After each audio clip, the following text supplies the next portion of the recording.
Once again, peace and blessings to you and your family. This is your brother, Gary, kicking off the People Want to Know show. More like morning show, but show. Let's keep it there.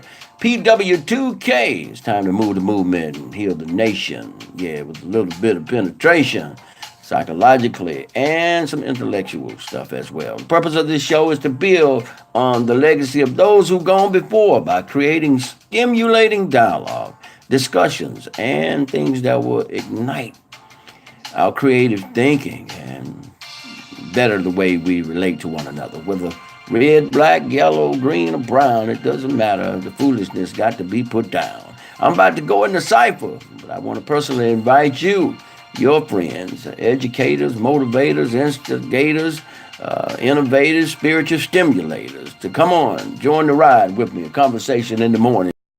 Gary, got to turn down my music over here. It's a little loud, I think. I can't really concentrate.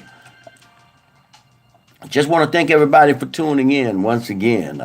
Pick up a copy of the Southwest Georgia newspaper, old enough to know and yet young enough to grow. We're gonna be doing some creative thinking today. We're gonna deal with economic leverage once again. Last week's article, crime and economic leverage. Well, we dealt with Operation Breadbasket, one of the arms of the SCLC, and Dr. Martin Luther King and Fred Burnett, and also Jesse Jackson was a part of it as well. But we dealt with how it was dissolved and how effective it was in creating jobs, all about creative buying, and of course some boycotts when it came to Black Christmas and Black Easter. And right now we're still faced with the same thing, and we are not moving the movement. So this week I decided to do an article on the People Want to Know Economic Leverage Part 2. And I'm going to read it for you if I can, okay? Midway through the civil rights movement, Dr. Martin Luther King realized that the struggle for integration would ultimately become a struggle for rights. Dr. King said, "We fought hard and long for integration, and I believe, as I believe we should have, and I know that we will win. But I've also come to believe that we're integrating into a burning house. I'm afraid that America might be losing what moral vision she may have had. The plight of the poor and the disenfranchised has turned into anger and violence. The questions today are, was integration a mistake? Or, let's take a look at it. Why are blacks so reluctant to collectively leveraging the economic power? History shows that on several occasions, like the Black Wall, the fear of backlash has caused mixed emotions and stagnation. How can one fight for something that they don't believe is possible? Is another question. The answer, the anger and the violence of our children right now, and the rebellion, of course, is playing into the hands of genocide.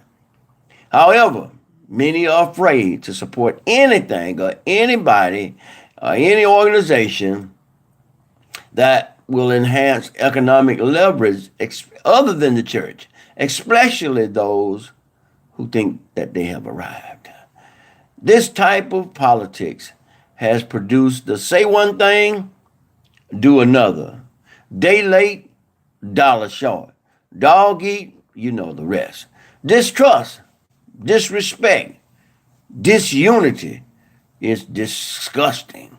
How can we hold a politician accountable when we're not being held accountable in our family, in our church, in the community? So it's kind of hypocritical. What is the solution then after all of this? Blacks spend over $1 trillion annually. Voting without controlling wealth is a bad investment. And I want to once again, blacks spend over $1 trillion annually. Voting without controlling wealth is a bad investment. Controlling wealth basically is one of the keys to be able to change a whole lot of things, even our behavior.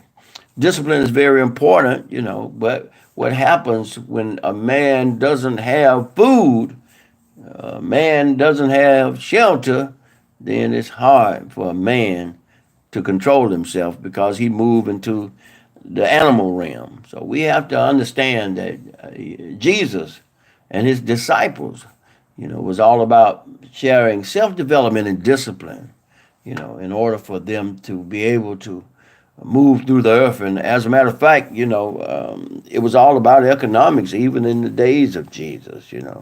He went about trying to change the mindsets of the people and to let them know that they were born, with those rights. So it's not about per se civil rights. It's about human rights. We're born human rights.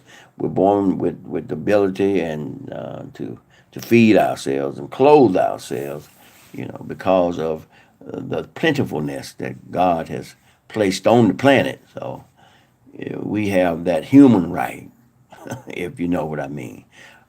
Well, with that being said, I just wanted to share that. I'm doing some troubleshooting right now, and we're going to switch over to Gary page. But right now, we're just trying to do the YouTube thing. We're coming back with the podcast situation. But this is your brother, Gary, with the People Want to Know show, and I'll be back. Thank you.